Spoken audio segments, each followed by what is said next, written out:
Some days you just feel like a bunch of fragments of silicon.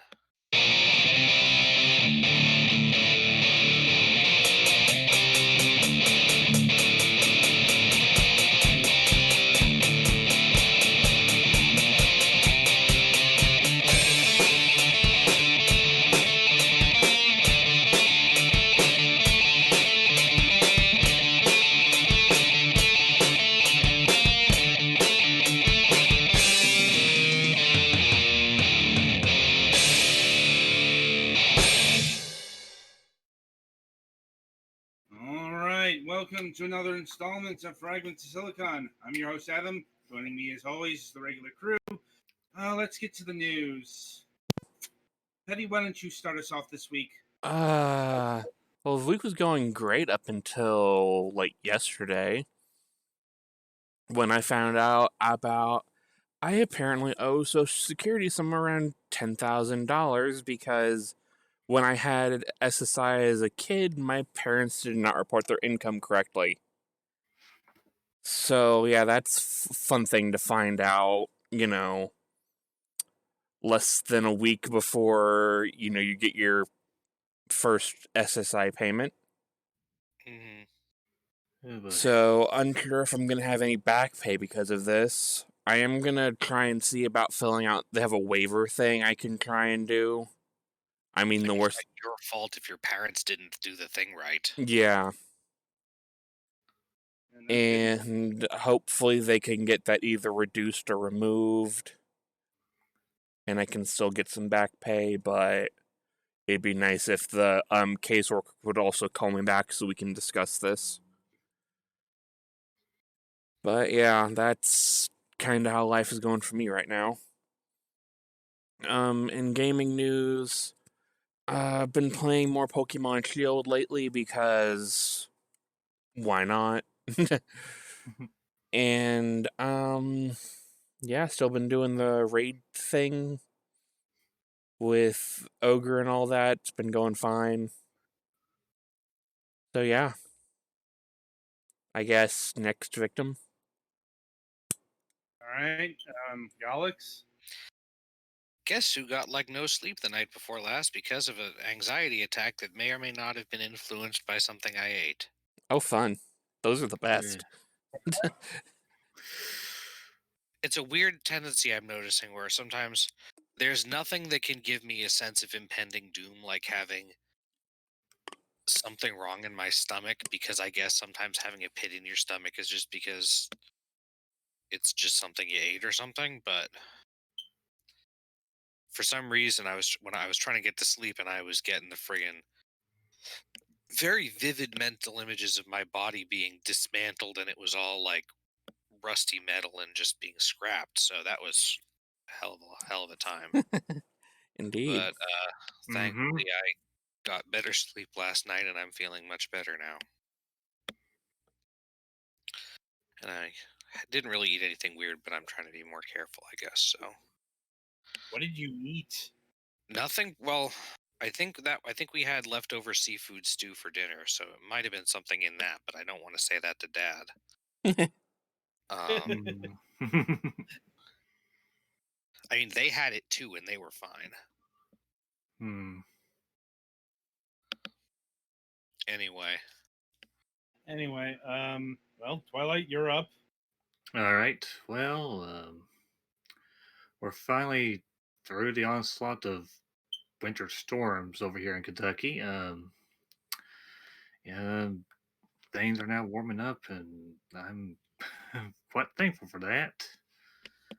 Uh, Geez, I don't know when the last time I wore short sleeves was. Sometime before winter, of course. But, well, maybe fall actually. But anyway, I was gonna yeah. say the last time I wore short sleeves was probably okay, barring in the office where something makes the friggin' temperature go up like 20 degrees higher in my office than in most of the building. Was it probably in September? Yeah, probably about right here But too. I don't live in Kentucky, so uh, Kentucky's weather can be weird sometimes. Sometimes predictable, but mostly weird. Anyway, yeah. So, yeah, warmer temperatures. Things going back to normal after the past 2 weeks. Yeah, some people no longer have an excuse to stay home. Yeah, there's some that we knew could actually make it, but yeah, they was making excuses. Some actually did have good excuses, but anyway, let's see now. There is something interesting that has come up. I'm not going to really say anything about it that concerns the well. There's a possibility I might be able to move into the house next door that my landlord owns that the squatter was living in. Ooh, fun. But yeah, it's a much bigger place, but we're not really sure about that right now. Yeah, There, with squatters. yeah, there's some things to wait and see about first. Um, there's nothing guaranteed there, but it would be nice to Hmm. wait and see. Um, but yeah, it'll be definitely an upgrade. Let's see here. Yeah, that's it. In terms of overall news, well, gaming wise, yeah, I've been playing a game for this weekend, and me and Mac have continued the APB Reloaded collaboration or ongoing, not exactly a war, I would say, but battles against various cheaters. Considering the state of that game, uh, yeah, cheating is actually quite easy in it. Apparently, but apparently, sometime in the near future, apparently there's going to be some update to the engine going on, but we have to wait and see on that. How long that thing continues to go on as well. Um, but yeah, that's it for me. Oh, actually, that reminds me, there is one other thing for me, which is that I believe I'm going to be joining Mac playing the Gundam game MS Saga Yeah, starting on, I think, Sunday.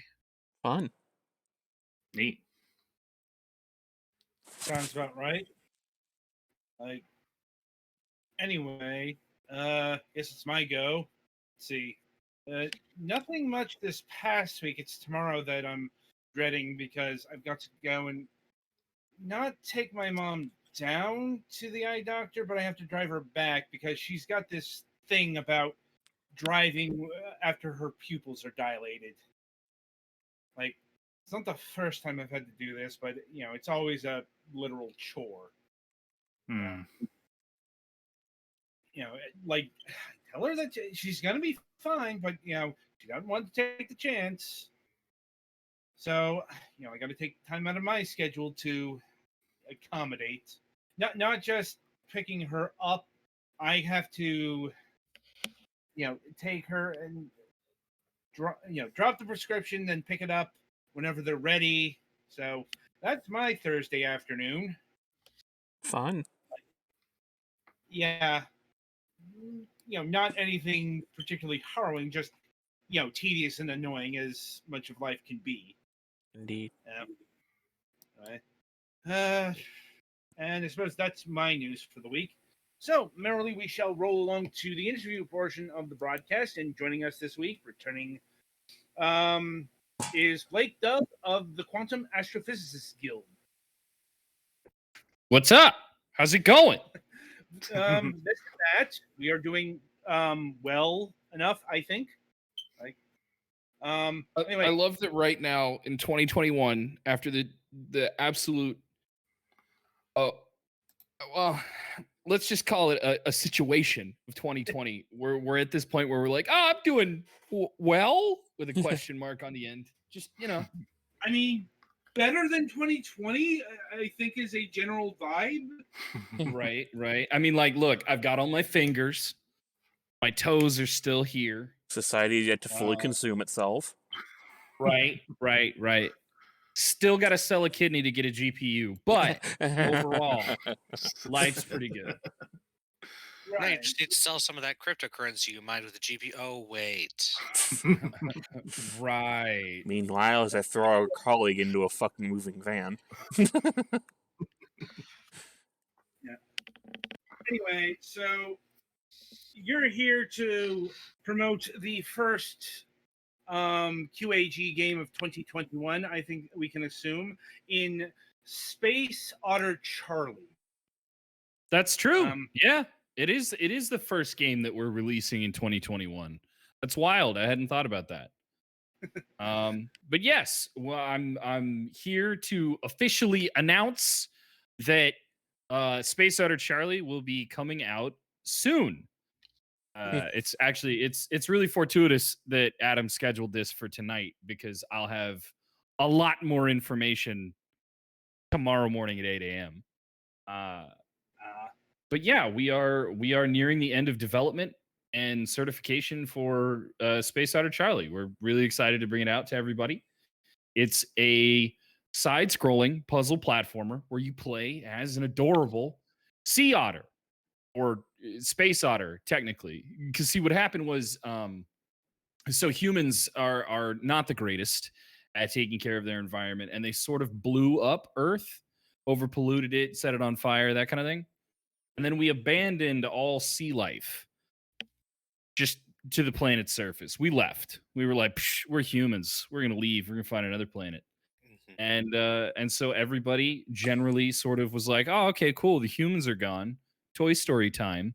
We can all talk. We're all relatively intelligent.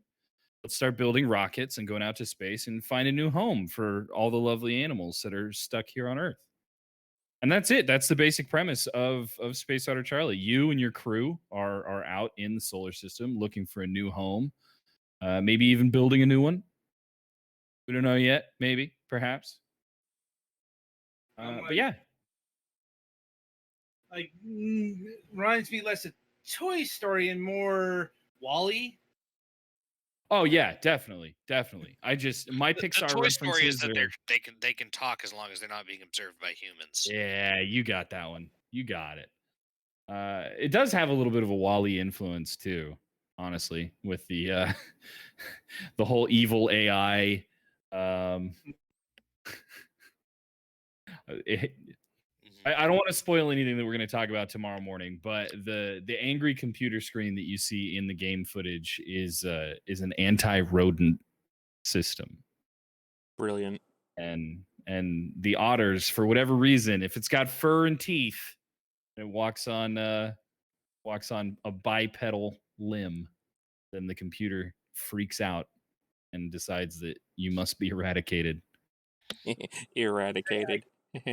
Yeah. I don't think otters are actually rodents. No, they're not. They're mammals. Yeah, computers are rodents only are as smart mammals, as but yeah, we make them. Otters are mustelids. They're related to like weasels and beavers, I Right. think. I love that you took that. I set you up for like the otter knowledge, and now I know that you're going to play the game. Like, potentially. Like, I suppose that all depends on scheduling and And whether or not I give you guys free copies, I know. Yeah. Well, so one of the fun things about Space Otter Charlie and Wayward Distractions is that the game is actually built by the former studio head of PopCap. If you're familiar with PopCap at all, they made some really, really fantastic games like, Peggle, Plants vs. Zombies, kid-friendly stuff that basically keeps everybody entertained for hours and hours on end.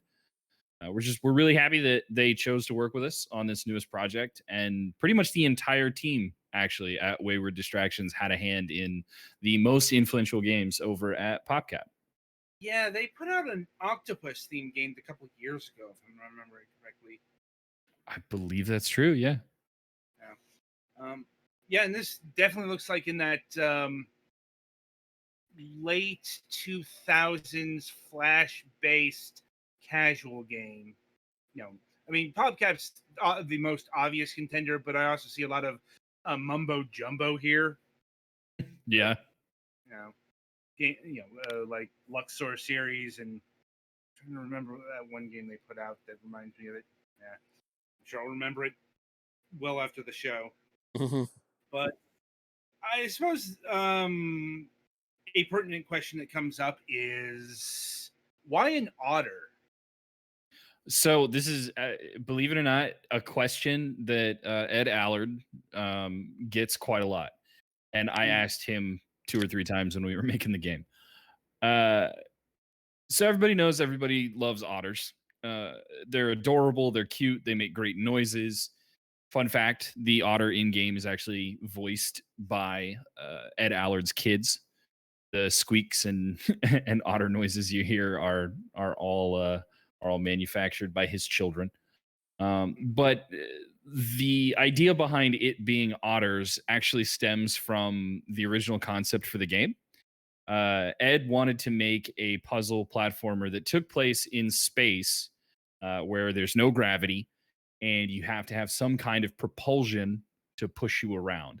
Now, point and click, like jump from surface to surface, is kind of a key thing to the movement in Space Otter Charlie, but it can't just be the only movement. So when we look at astronauts and the way that they're trained, they're lowered into these huge pools, right? You have to be able to swim in order to get a feel for what zero gravity is like. So when we started looking for a main character and a mascot for the game, all those factors sort of fell into place. Everybody loves the cute sea otter. Everybody loves space. You basically train to go into space by swimming. Sea otters are good at swimming. I do notice when he goes into the free floating mode, the sprite animation goes to that pose that sea otters do lying on the back when they're like holding something on their chest. Yep. Like a food that, like a shell that they're about to break open or something. So it's funny, in most like space games, when you're zooming around in zero gravity, you sort of just orient whichever way you jumped off from. But yeah, you're right, because they're otters, they orient to whichever way is up, and they like to jump around on their backs. So you'll notice that Charlie actually rotates while he's zooming around in zero gravity.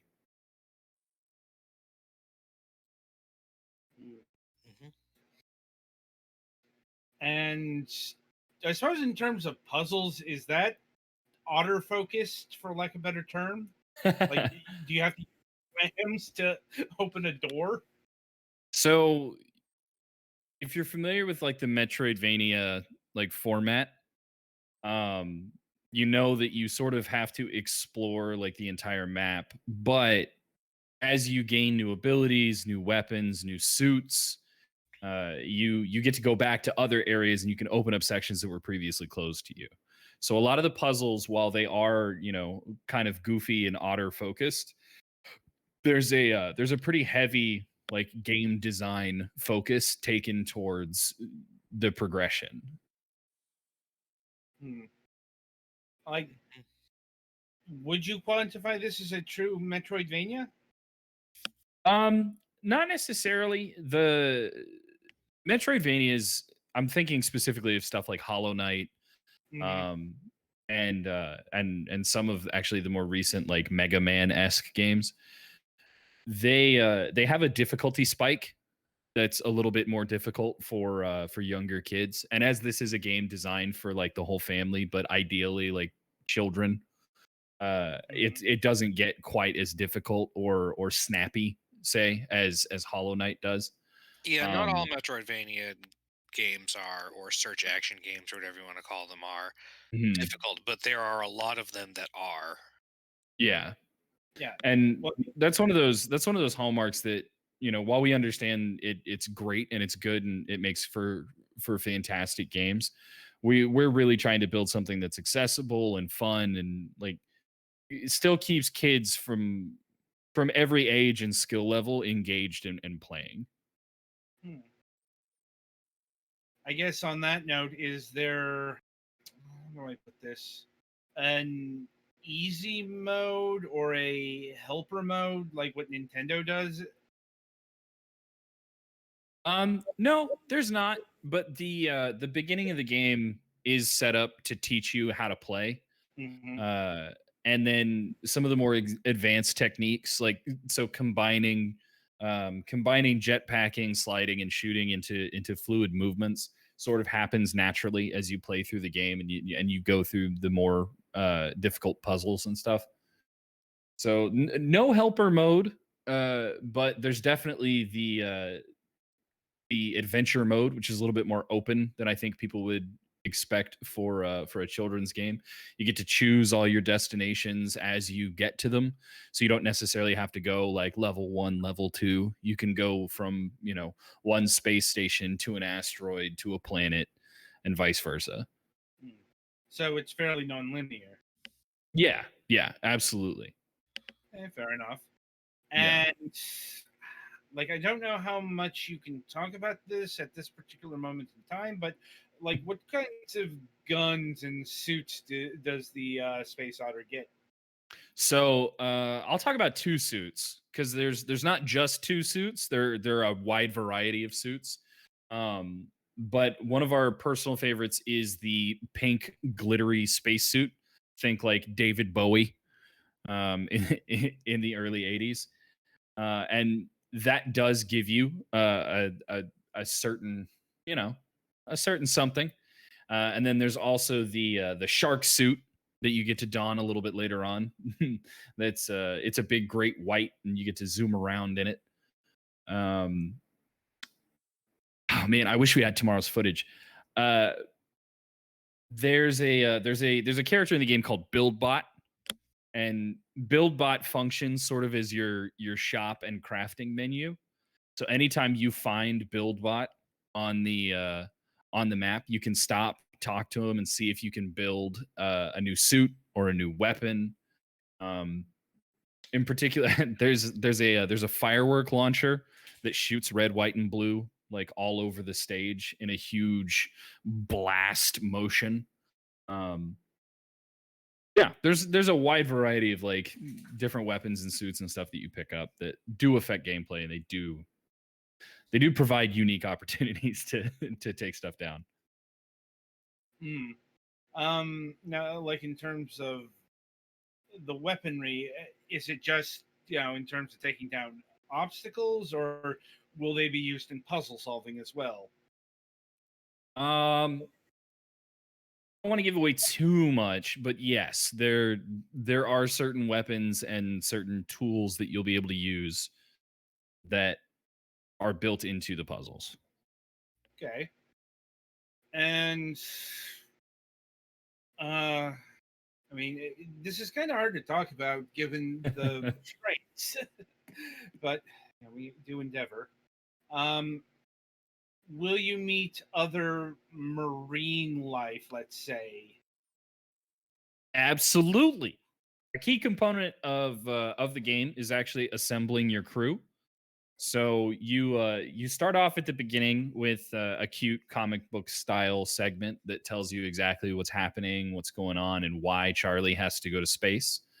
You have some Otter teammates.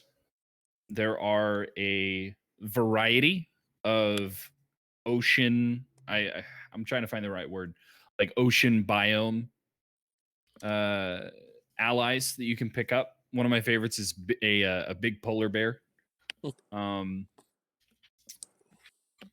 yeah, as you progress through the game, there's a wide variety of like sea life that will accompany you on your journey. It's pretty cool. Right. And that jumps into my next question, because I note the Steam page here says it's got a multiplayer mode. It does indeed. Well, I mean, can you go into detail about that at this point, or? Well, no? I mean, clearly in multiplayer, the other characters are just also Space Otters, but their names are Alpha, Bravo, and Delta. Yeah. I'm kidding. So I don't know, maybe. So I'll have more information to share with you guys tomorrow and over the coming weeks. But I will say, yes, the multiplayer mode is there's a cooperative mode, and then there's also, just zoom around and play the game, shoot each other, fight kind of mode. The creator of the game, actually, his children that voice the otters, they regularly play the game from the couch, and the idea is to go through the game cooperatively or fight. Makes sense. Like, Yeah, it's a lot of fun. and let me see here. In terms of platforms, can you speak on like what systems this game is coming to yet, or does that have to wait until tomorrow? I think we've mentioned it already that it's coming to consoles and to PC, so it'll be available on Steam and consoles. And I suppose within the realm of the PC, first, is the Steam version going to be Windows only, or is it going to be Mac and Linux as well? I believe we're gonna support Mac and Linux. They might take a little bit longer after release to come out. They might not be available day one. Mhm. But I do know that those versions are being worked on. Okay. And in terms of storefronts, will this be available on Steam only, or is it coming to like GOG and EGS and the like? I'm not sure about EGS. I know that we're not launching on EGS at launch. Uh, Right now we are Steam only. As for whether or not we come to GOG later on, that's up to QAG. That's up to the publisher. Fair enough. And let me. I'll see if my colleagues here have any more questions about Space Otter Charlie. I think I'm good. I'm resisting the urge to make comments about the fact that Splatoon also involves aquatic things after the apocalypse. So that's been occupying most of my brain power, but it does look cute. Honestly, if we could get at some point like some sort of Space Otter Charlie versus Splatoon fight going, I would absolutely encourage that on social media. Oh no. Yeah. Yeah. I'm like, that would be very impressive. Yeah. RC No. look, RC animals are out here building rockets and space stations. Splatoon's like, I painted a wall orange. Like, come on. I mean, in fairness, they also have the Statue of Liberty as a sonic cannon. I mean, that's pretty cool, yeah. Mhm. And they're going to like the ruins of Paris and the desert for It's reasons. not actually, someone pointed out that since there's a pyramid over the side and one of those things, that's probably actually the replica Eiffel Tower from Vegas. Hmm. But it's still upside down in a canyon, so Well, Yeah, I won't say for certain that we don't have some pretty recognizable landmarks in the game, but the Splatoon kids, what are they called? Inklings or Inklings or I'm sure that fans of both will have plenty to do.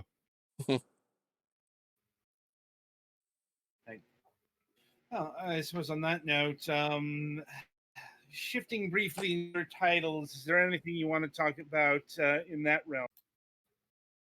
Oh, to other titles, other stuff that we've got coming out this year. Yes. I mean, I Or can name drop the next like 6 games we've got. sure. Okay, no, probably not 6. I mean, so last year we released Fun Time, The Ambassador, Breakpoint, D-Leveled, tons of stuff. And then this year so far what we have announced is Saturnalia, Freshly Frosted, Cozy Grove, Kerr, and Space Otter Charlie. We're just I get that a lot of studios and publishers right now are like, we need to focus on just 1 or 2 games, but for whatever reason, we're QAG. We're going to put out as many games as we can. Well, we find that it's dependent on whether or not they are a pure developer or a publisher. This is Like- true. Because, as I understand it, QAG, not just a developer of games, but you publish games from other studios. This is true. Yeah. No, we are an indie publisher. We give indie devs the deals that we would want. So because we were founded by some indie community veterans, one of our key things in business is that we always offer publishing deals that we would have taken as indie devs. We're not trying to take too much advantage, and we just want to make sure that your project, however big or however small, makes it to whatever platform you want to put it on. It's a good mission statement, especially in this day of just endless Steam releases. Let's say This is true. This is true. It's easier. It's easier than ever to get onto Steam. But yeah, one of the beauties of working with a publisher like QAG is that you don't just have to stop at Steam. You can go to Nintendo, you can go to Xbox, you can go to PlayStation, and we will get you there. This is true. This is very true. Do you guys do mobile games as well? Yeah, we do actually. So one of our games last year, Round Guard, was actually released via Apple Arcade. And then Cozy Grove was just announced as being available for Apple as well. Oh, neat. Anyway, so I'll see if my colleagues have any further questions for you. Freshly Frosted as well is going to be available via mobile. Please place conveyor belts to solve puzzles in the world's most adorable donut factory. This is true. Yes. Anyway, yeah, it sounds like you got a lot of stuff planned for the year, and we look forward to seeing and talking about it when the times are proper for it. But we know how it works. But in the meantime, Space Otter Charlie, be sure to tune in to the Quantum Astrophysicists Guild's YouTube channel, as they will be having a special announcement tomorrow morning. We are given what's already on the page here, apparently coming March 2021. Apparently somebody's put the date in the description. So that's there. And, that's right. So apparently the game's coming March 18th, 2021. That's true. And I'm assuming pricing will be announced and platforms and all that, and all the details that we couldn't talk about here. Blake, as always, it was good having you on the program. Thanks for having me. No problem. We definitely look forward to having you back on the program whenever Kerr or any of the other games are ready to be talked about. And until then, we wish you luck with the launch of Space Otter Charlie. Well, thanks, guys. I appreciate it. No problem. Yeah, for anybody that's looking for a little bit more information about the Quantum Astrophysicists Guild and what we do, you can go to www.qag.io. That is our website. It's got all of our games currently in development and released up there. You can always find us on Steam, Nintendo, Xbox, PlayStation, literally anywhere. But yeah, we're also on Twitter @QuantumAPG. All right. Petty, play us to the next segment.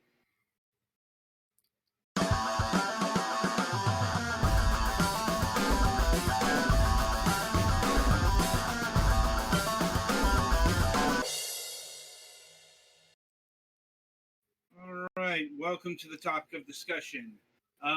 So this week we are talking about GoldenEye. We were supposed to talk about this last week, but then a Nintendo Direct. Nintendo Direct was announced and happened in between our planning session and the actual episode. Hell, the Nintendo Direct had the courtesy of doing it on a Wednesday, so we could talk about it when it was actually fresh instead of waiting. Yeah. Mm-hmm.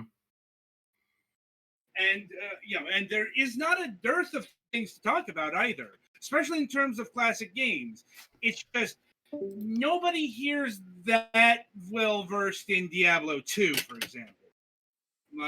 I used to play it, but not that much. Yeah, I never really got into PC RPGs.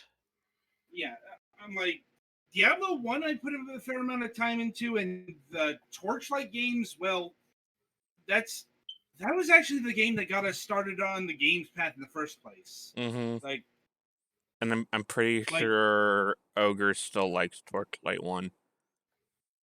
well, I mean, Torchlight was the game I was playing when I had the revelation, hey, wait a minute, I can get people for at the time, the MSP show to talk about these things. And that's basically a through line to this. But this isn't about Diablo 2. This is about GoldenEye. This is definitely a game I can talk about because this was a significant chunk of my high school. And, even up to like post high school because, I had the game up until I got sold off all my N64 stuff. And, definitely sunk a lot of time into GoldenEye, not just because, it's one of the best N64 games, but it was the N64. You didn't have a lot of games, especially in like 1997. Yeah, y'all thought the Wii U launch cycle sucked. Oh god.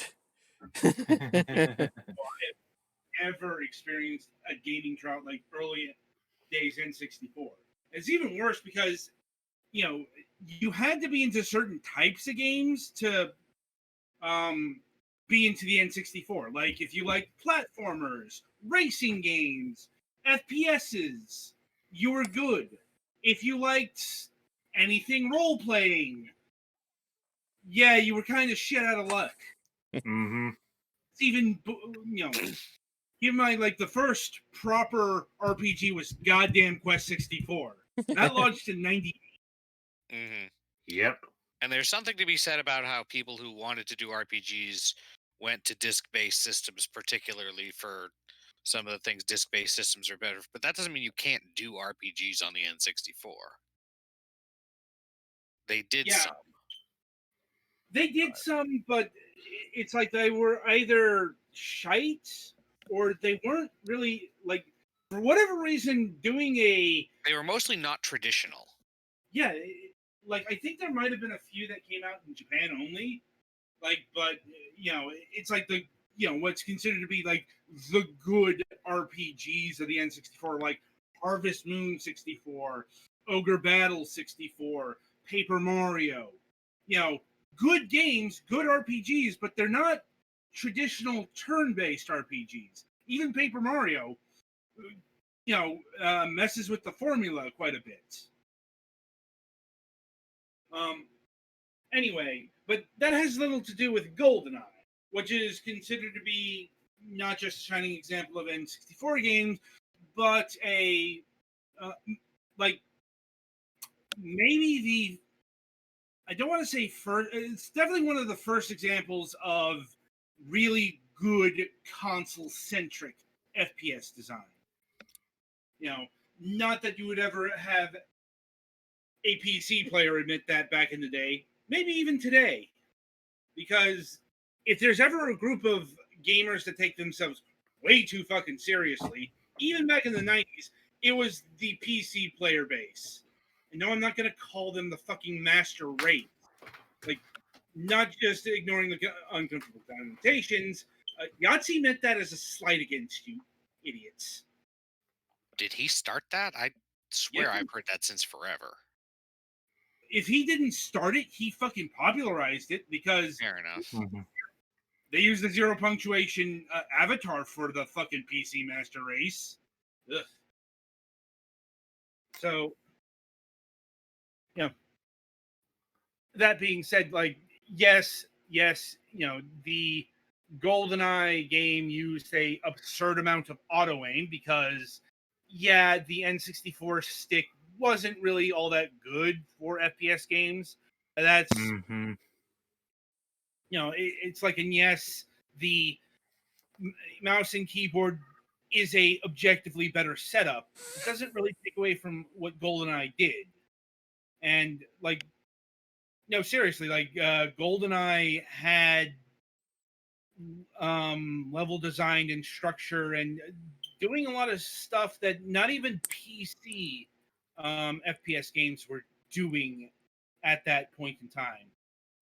Not saying there were no games on the PC that were doing this, but Starlight won the fucking standard because when GoldenEye came out in 1997, it had things like pinpoint damage. Like if you shot a guard's arm, they'd react to the arm, the leg, Mhm. the crotch. Headshots were one kills. Fairly standard stuff even a few years later. But 1997, this was something fucking special. Mhm. You know, Also, this is a game that engaged in very rudimentary, but it did have elements of stealth. Once again, not unknown on the PC. This is post, say, Strife, but this is also pre-Thief and pre-Metal Gear Solid. So, they hadn't quite codified what stealth should look like in gaming, which is why even the stealth levels are fairly action heavy most of the time. Like I think the worst that happens is in like one of the levels. It has infinite respawns. Mhm. And other things brought to the table is you don't shoot everyone. There are civilians, and if you cause too many casualties, you fail a mission, and that's Taking a dramatic piece of design from all those arcade light gun machines. Mhm. Mhm. And well, that is kind of the heritage of GoldenEye. Like GoldenEye went through a lot of changes from what it was initially supposed to be to what it became. I'm like, because GoldenEye was supposed to be a Super NES game. Not a surprise, given remember GoldenEye the movie came out in 1995, if I'm remembering correctly. Like GoldenEye in terms of licensed products, holy shit, you are super late to the party. You know, like GoldenEye is a movie tie-in. Oh, it's 2 years late. That's stuff that didn't really happen back in the day, or even later on. Your movie tie-in game was usually tied to the movie. Like, that's why so many of them were, if not utter shite, completely bland.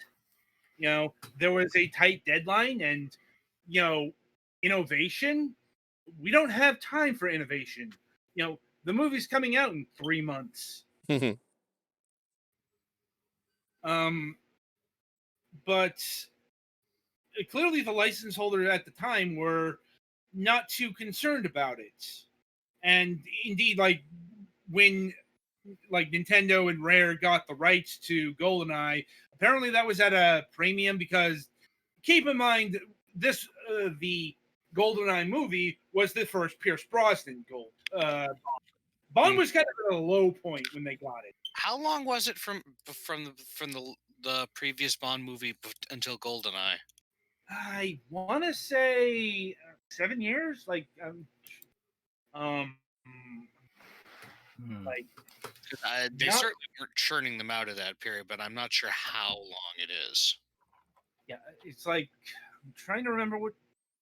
I would have to look that up. Like 80s Bond is a area of weakness in my Bond knowledge. Let's say. License to Kill was in 1989. There we go. Yeah, and that was like the last Timothy Dalton one. Like, and then yeah, like Pierce Brosnan was supposed to take the role sooner, but because he got picked as Bond, he actually got contracted for another season of Remington Steele. The things you remember. And see, I'm the weird guy because, well, I guess I'm not the only one here, probably, but I'm one of the weird guys who, uh, that was the first James Bond movie that I was aware of. So Pierce Brosnan is like the main James Bond image that I have. Yeah, that's the first Bond movie I think I really saw. Same here. If I was familiar with Bond, it was like through pop culture and parody. So Roger Moore always looks a little weird to me, which is a lot of people would say that's very strange. Um, anyway, apparently the project got started as like a digitized side-scrolling game for the Super NES, which sounds about right because those were things in the Super NES era. And then it got moved to the N64. Then it was going to be a light gun game or a light gun style game like Virtual Cop for a while. And then it got turned into an FPS. And another thing is the legendary and honestly something that doesn't really hold up in the modern day multiplayer mode. Like honestly, not a lot about N64 GoldenEye does hold up. But that's more related to the N64-ness of it all. Look, I understand that low poly 3D is becoming an actual art form in this today's day and age. That does not mean I like going back and looking at actual N64 games. I've said this before, I'll say it again. It looks like goddamn fucking Vaseline over everything because of all the anti-aliasing. They didn't have great resolution, and part of the thing is just I saw an interesting article recently about just the ways in which CRTs, which is what they had at that time, just worked differently. Right. But just aside from that, like N64 games actually looked better off of the N64 because they didn't have all that anti-aliasing turned on. Like anti-aliasing was actually built into the N64 and got used so very much because Nintendo very decidedly did not want N64 games to look like PlayStation games, i.e., all of the jags and texture warping. So they got their own distinct look of shit. Just blurry, and more blur and foggy. Look, the graphics were fine for the time. Maybe not as impressive as, say, Turok Dinosaur Hunter, but once again, serviceable for an N6, for console games in general. Being honest. And interestingly enough, we were talking about this because of the recently unearthed Xbox Live Arcade Edition, which got canceled at like the 11th hour and 59th minute. Yeah. Because the game is actually fully done. Apparently, like according to some developers who worked on the project, there's like about 30 bugs or so left. And like apparently the reason this got shelved was like there's still been some conjecture, but apparently Nintendo went to Activision and said, instead of doing this GoldenEye remake, why don't we do our own GoldenEye remake without Microsoft, without Rare, and it will be insanely forgettable. I think you all forgot about the Wii GoldenEye. I was trying to black it out. Thanks for I that. remembered it, if only because they weren't allowed to use anything like Pierce Brosnan's image, and they had to use like a vaguely Daniel Craig-ish. Well, it's not a vague. It is Daniel Craig because apparently that is something that they changed via the Bond license. I mean, here's the thing: GoldenEye Bond, that's not Pierce Brosnan. His face is only on the box. Bond wouldn't be Pierce Brosnan until Nightfire. It does at least have his hair color, as opposed to it's a legally distinct facsimile. But it's not actually Pierce Brosnan's likeness.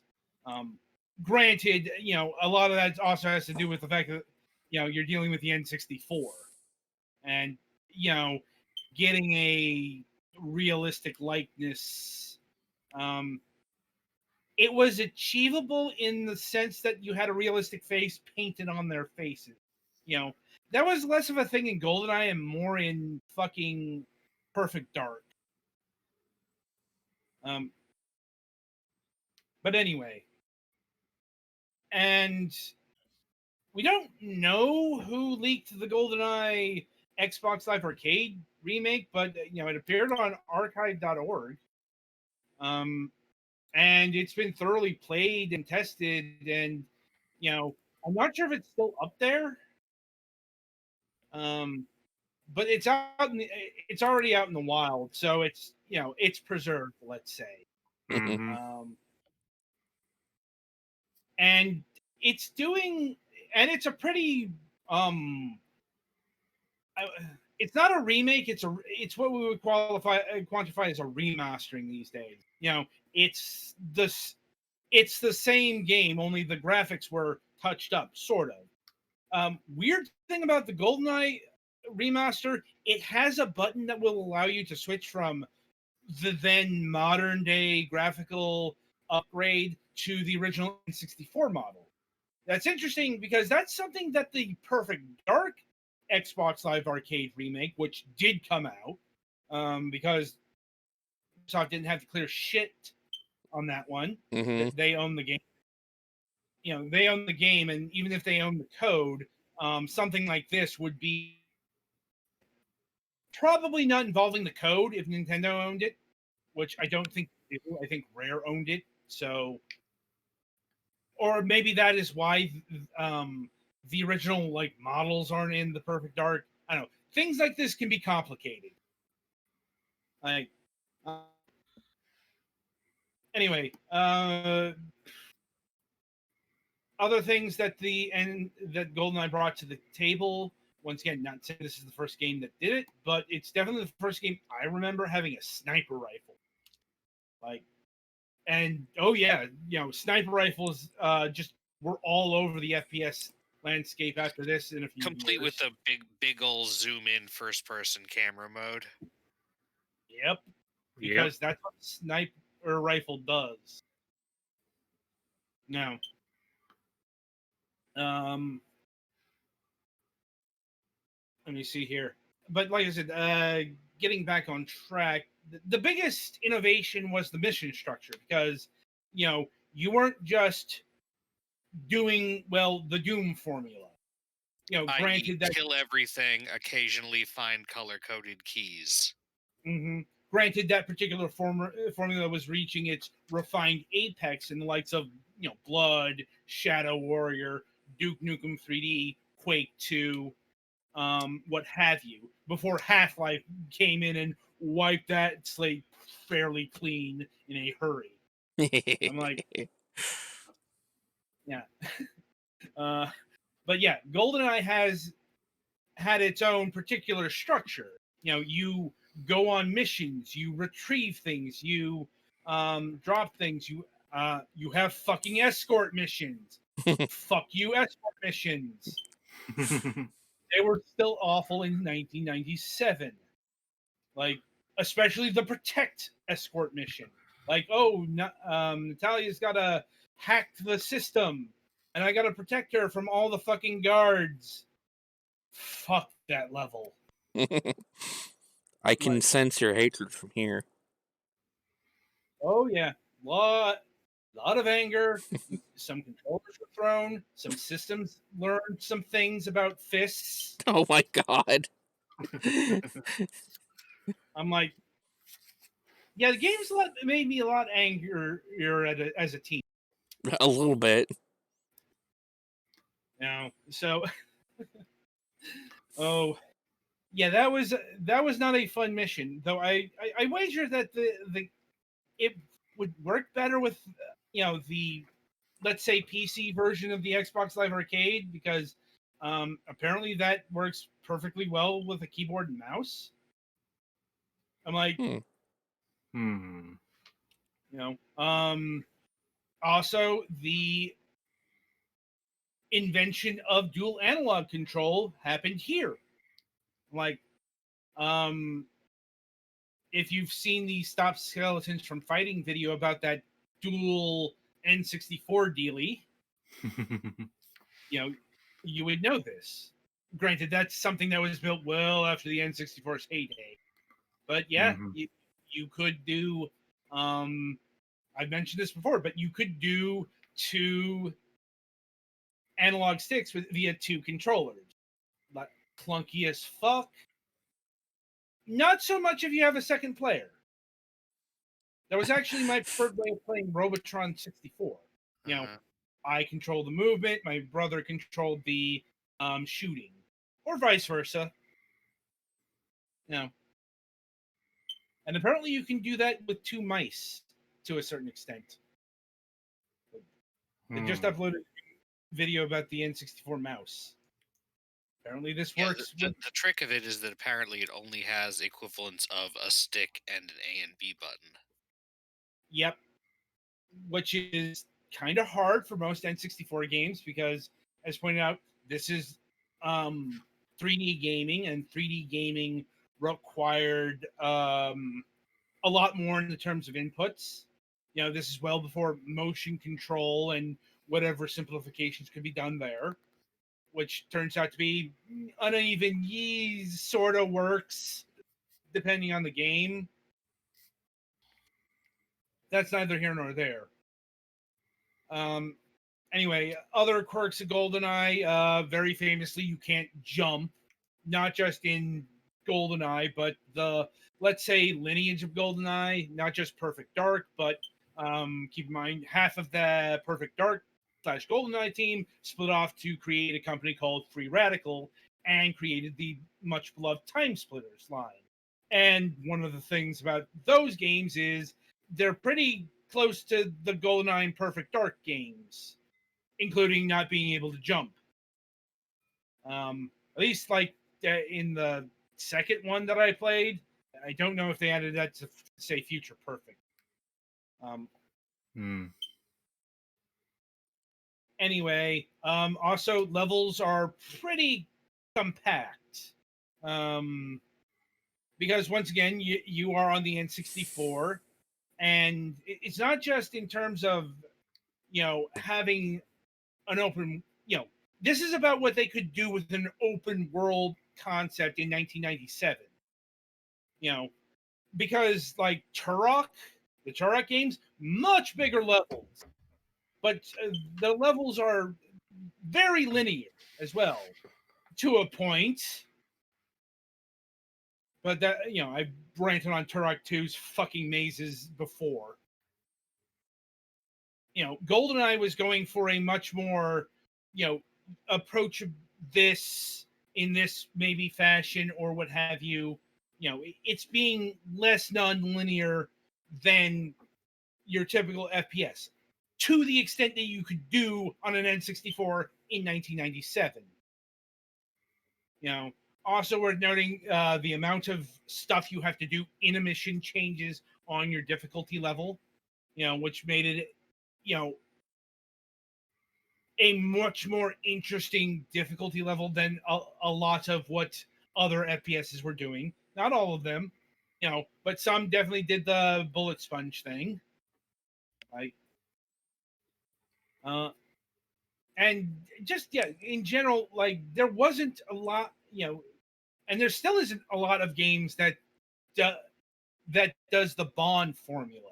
Obviously, you got Rare and Free Radical, but other Bond FPSs ate the GoldenEye formula until about everything or nothing, which ripped away the first person for third person. And it's kind of surprising that GoldenEye doesn't have nearly the impact and lineage that, say, Halo does. Like, for some people, Halo is like where console FPS began, and it's certainly like the most influential in terms of overall impact and design and all that stuff in the industry. But GoldenEye sold 8 million copies. Now, sure, that's maybe on the modest end of AAA expectations these days, but in the N64 era, that was one of the highest selling N64 games of all time. I think number 4 on the list or thereabouts. Just keep in mind that games just cost so much less to produce back in the 90s than they did even a generation later. So you didn't need to say sell 4 million copies to break even, although even that seems to be tapering down because companies are getting less less risk adverse, let's say, and also not having insane expectations. It's like, oh, Darksiders 2 needed to sell like 3 or 4 million copies to break even. Like, Darksiders 2 is not at that fucking level. Fucking what were Square's what was the one expectation where of Tomb Raider? What was the one where they, in order to be considered a success, it would have had to like sell at least as many copies as there were like people who own the system? Granted, that goes all the way to like Pac-Man or something like that. Like, insane overestimation of expectations is nothing new. But I'm just saying, like, the overall budgets and development costs and people needed to actually make games was like, say, 20 or 30 people back in the N64 days. And having turnaround times of a year for a game, tight but doable, especially if you've already done the work on a game. Something taking like average like 2 to 2.5 years on the short end, and like 5, that was the sign of development problems, or insane ambition, not the regularity of the industry. And once again, that kind of matches where the technology was in the 90s. And that was much more advanced than what happened in the 16 and 8 bits. 8-bit, you could be a bedroom coder and make a game. Having a team was really a necessity starting in the 16-bit era. But once again, we're kind of getting off track here. And anyway, GoldenEye, fantastic game in its time, kind of marred by the N64-ness of it all. Look, I'm sorry, but the graphics don't hold up, and the fucking controller doesn't fucking hold up. But thankfully, the Xbox Live Arcade Edition, is out there. So if you want to play it, you can play it. And I think it's also got online multiplayer, or if not, that was there. I think it's been implemented because I've seen videos of that now. Yeah, there's local multiplayer, but I don't think online exists on there or hasn't been implemented. Yeah, I mean that's kind of the other thing. Since this build is out in the wild, people can mod it. Mm-hmm. Yeah. So and I would do just about anything with PC modding these days. Yeah, so I would expect that. Anyway, so that'll about do it for this conversation and this installment of Fragments Silicon. Coming up on the week ahead. As always, there will be a new episode of Last News Desk on Left, happening about half an hour from now. Coming up Friday, we will be having a multiplayer session, as we'll be premiering online multiplayer of a game called Hot Brass. We got this over the weekend, and not coincidentally, its embargo expires on Friday. So, that even if we didn't do stuff on Friday, we would have to do this on Friday because those are the terms of the embargo. Anyway, coming up on the Sunday game reviews, we will be having a review of Hot Brass, Loot Quest DX, which is it's a loot quest. It's a run right simulator, let's say. Mhm. We got Terratopia and Once Upon a Dungeon. Mm-hmm. And that is coming up on Sunday. So, as always, be sure to join us on those respective dates, and we'll see you for Last News Desk. Till then, I wish you good gaming.